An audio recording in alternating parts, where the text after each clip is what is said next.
What's up, babes? This is my second time making this video because I got like halfway into it and I forgot about somebody super important that I didn't even put on the list, and I was like, bruh. Um, but as I said in the previous video that you have not seen because it was deleted because I fucked up and I didn't make the correct list. This is a very hard list to make. Uh, I made this list because in my Discord we had a little discussion. Danipie1230 and shout outs. Psychic Spell might have even jumped in on there too. But usually my content's One Piece. I know people that watch my stream and are in my Discord might not be the biggest fan of One Piece. I love it, and there's kind of endless stuff to talk about with One Piece, so I'm not going to stop doing that. But it was recommended to do a top 9 starters, so that's what I'm doing.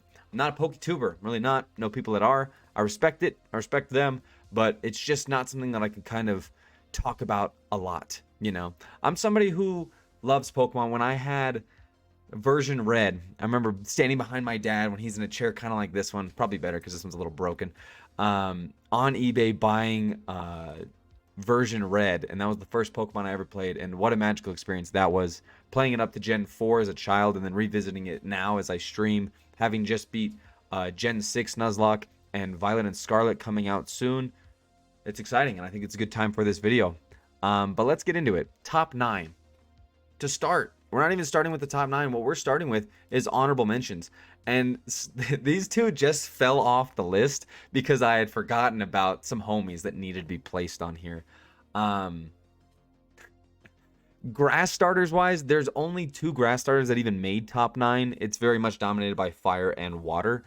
But Froakie and Litten, he got kicked off the list because I had forgotten about somebody who I hold very dear to my heart. Litten, of course. Froakie's awesome because of Greninja. Litten is awesome because of Incineroar, but I can't really give them top 9 with these other people involved. Scorbunny as well, being my main in Pokemon Unite, gets a shout out, and someone's gonna be pissed, but Cyndaquil did not make the top 9. A solid starter. He could be number 10. I just can't do it. I just can't do it. And shout outs to every grass starter that didn't make it. You don't suck. You're just not top 9 material. So let's just go ahead and jump into this list. I'm not going to be giving you stats. I might be giving you moves, but for the most part, this is just going to be my opinion based off how I feel about these starters and kind of where they're going. There was a little discussion, so I know why this video got brought up. But let's start. There's also sections. The first and lowest section is going to be the Gen 2 section. At number 9, we have Chikorita. Now, Chikorita is a great Pokemon. I think has some of the best evolutions.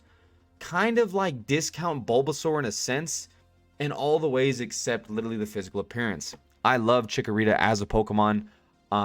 It's somebody that I often will start my Gen 2 runs with. But for the most part in that gen, not the most exciting, but definitely a staple in the franchise. And if you don't have Chikorita in your top 9, I wouldn't be that surprised, but I'd be upset. Number 8. And like I said, if Cyndaquil's not on the list, what does that make? The dude I actually forgot about. And I can't believe I forgot about him because Totodile is an amazing Pokemon. Totodile has the best final evolution in Gen 2 of the starters. Now, it's tough to say with Typhlosion just kind of sitting there, but Feraligatr is kind of just a beast of a Pokemon. You're mixing an alligator and some water, and you get Feraligatr and Totodile, and it's not only adorable, but frightening at the same time. A solid moveset and somebody that I enjoy kind of chilling with and hanging out with as I go through the Gen 2 world, which is an underrated gen in my opinion. Number 7. Number 7 is another water type, and they have their own tier. The Piplup tier. Piplup is number 7, and I know some people are going to be upset about that because the people love Piplup, and I understand why. Adorable and demanding. Empoleon as a final evolution is empowering, strong, and an awesome Pokemon to have. And Piplup is adorable. I don't know what they were smoking during that gen, but Gen 4 has like the cutest starters, debatably. They are just absolutely adorable with their big ass anime eyes. They were doing something that gen, but very big fan of Piplup as a starter. But that's not the one that I usually start Gen 4 with, but we'll get to that in a second in this next tier. Now, this next tier holds 4 Pokemon. 4 Pokemon in this next one, and this is like kind of the upper echelon. We're getting to that next half here, and maybe why they are where they are. Now, placing this next one hurt my feelings. It hurt my feelings when I was making this list because I love this Pokemon. I know many people that have this Pokemon as their favorite. I know many people that are going to be very upset, and it's very unboomer of me to put this Pokemon at number 6. But to start this upper echelon tier is Bulbasaur. Let you take that in for a second. Bulbasaur, number one Pokemon that I have all the way at number 6. A Gen 1 lover, but I have it at number 6. I really enjoy the moveset. Bulbasaur is my favorite grass-type Pokemon, but at the end of the day, it's a grass-type Pokemon. Made me fall in love with the idea of like the whole Leech Seed, Absorb, and kind of like a different style of playing Pokemon. Because as a kid, you're just like kind of hammering away at stuff with your water, and especially your fire-type Pokemon, where you're just kind of like going crazy with all their moves. You're like, I don't need to heal. I don't need none of this shit. I'm attacking all the time, all at once. But Bulbasaur taught me patience. Bulbasaur did so much for me, but he just doesn't crack the top 5, and it hurts to say. But when I look at this list, I'm just like, yeah, you might not. Now, this list, it was made somewhat quickly, but my heart tells me that it's not wrong. It does. And it's hard because I look at some of these next guys, and I'm thinking now that maybe I could debate it, but there's a reason they're all in the same tier, and I think Bulbasaur kind of leading the charge on this one is fair. And now we're at the final 5. At number 5, Mudkip. I don't know why Mudkip be getting shit. When I was having this conversation with young Kocho and young Danipie, the hate for Mudkip was real. And I'm like, guys, Mudkip is the bee's knees. Mudkip, a groundwater Pokemon, Swampert, was like broken as hell. An amazing Pokemon to have, and someone that was never a bad option. The mixture of water and ground is the most broken thing that you can really have, especially in early gen Pokemon, especially in Nuzlocke, because it just is like the perfect counter for like so many things. A Pokemon that can learn Earthquake as well as Muddy Water, can surf you around the land and do just about anything that you need. Mudkip was just someone you could always rely on, and no matter who you had as like your secondary Pokemon, you're like, I got Swampert holding shit down. Like, it really doesn't matter. And you bonded so much with this little Mudkip dude with the little cheeks. Adorable Pokemon and a threat to society in Gen number 3. Speaking of number 3, it's time for number 4. And at number 4, we have my highest placing Gen 4, Chimchar. Chimchar. I don't think this is going to come as too much of a surprise. The next 3 are all fire Pokemon, by the way. Or at least next two. Chimchar, especially with Infernape, and that was a game where you're leveling your Pokemon up, I think a little higher than the first 2 gens. Unless you went all the way to Red in Gen 2, you're like rocking 70s at the end of that game, and you're looking powerful. And the move set that Chimchar into Infernape gets is amazing. I love my monkeys as well, so to have this monkey by my side throughout this journey was amazing. A fighting fire Pokemon, what's not to love? It's a monkey as well. It can learn close combat as well as Fire Blast. It was just a force to be reckoned with. The only thing that you can maybe say was a little rough was its defense. But at that point, when you realized how much of a monster it truly was, it was too high level to even really be fucked with by too many people. So, Infernape is amazing. The design on that monkey Pokemon is immaculate. Can't say enough good things about it. And Chimchar was the cute little monkey that started it all off.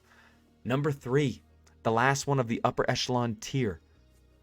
And what a placement for it. Torchic. Torchic at number 3. Even I'm surprised with this pick, but I thought about it and I was like, yeah, who's the original fighting fire Pokemon? Blaziken. Torchic was just standing on like its little 2 legs, and it was dominating people. It's a little ember. It looks all innocent, and then Combusken comes out, kind of looking a little weird, but looking like it wants to fight some people. And I'm like, all right, I can get down. And there's Blaziken looking like fucking Bruce Lee out there, and I'm like, oh my god, high jump kicking people, doing some wild shit to people, learning double kick, flinching Pokemon, fire blasting Pokemon in a beautiful game that was Gen 3. I picked Torchic a lot. I loved picking Torchic. I never felt wrong picking Torchic because it would just smash everybody in its path. Everybody in its path. And don't even get me started with the character design. A Firebird that has them legs on him, can fight. Just go right now and look up Blaziken. Go to images and be like, oh my god, what were they doing? It's just early Pokemon, those first 3 gens were truly special. Which brings me into the final 2 Pokemon. Now, if you know me, you should know who these 2 are, but one of them has to win. And believe it or not, I didn't even separate these 2. I don't have my number 1 in a different tier than my number 2. They're in the same tier. It's just one I do like better than the other. Number 2. Charmander. Charmander at number 2. Many people's number 1. I love Charmander. I truly do. Charmander, Charmeleon, probably the most underrated mid evolution around. Nobody even really talks too much about Charmeleon, but amazing. They made it a little bit of an off red, but it was just so cool to have in between 2 legends of the game, 2 absolute legends of the game.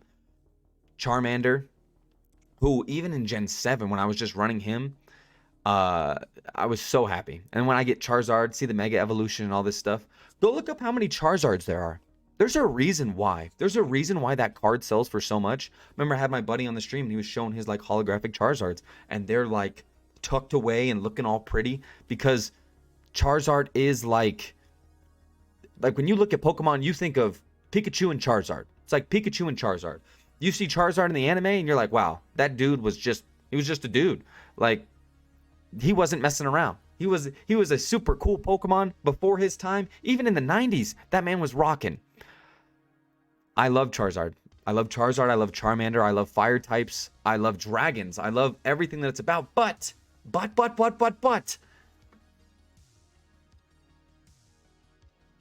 Squirtle. Number 1. Squirtle. Like I said, they're not in different tiers. They are not. But. Squirtle. The squirrel turtle. Squirtle.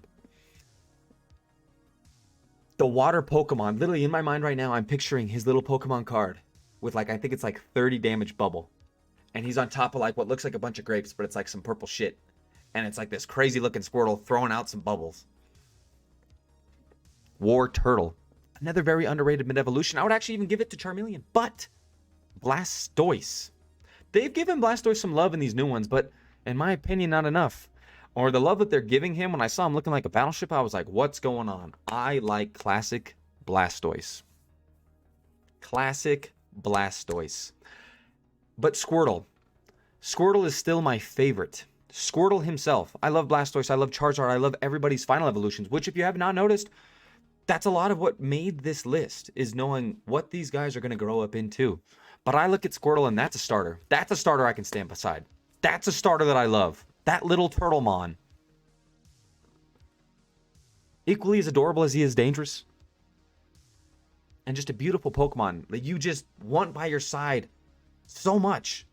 And what's with those tails? The tail and those eyebrows on War Turtle? I don't even know. And the amount of sass that Squirtle gives you too. There's a certain aura Squirtle carries around that the other Pokemon just don't have. They just don't have. You could say Charmander has it, but I don't know. Squirtle carries around as much sass as he does pizzazz. I don't know. There's not enough things that I could say good about Squirtle.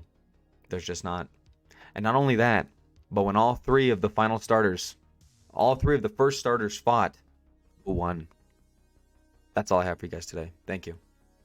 Top 9. Let's go Squirtle. Peace out, babes. Tell me your top 9 in the comments. At least top 3. Top 4? Top 5? Top 9 was hard. Peace out, babes.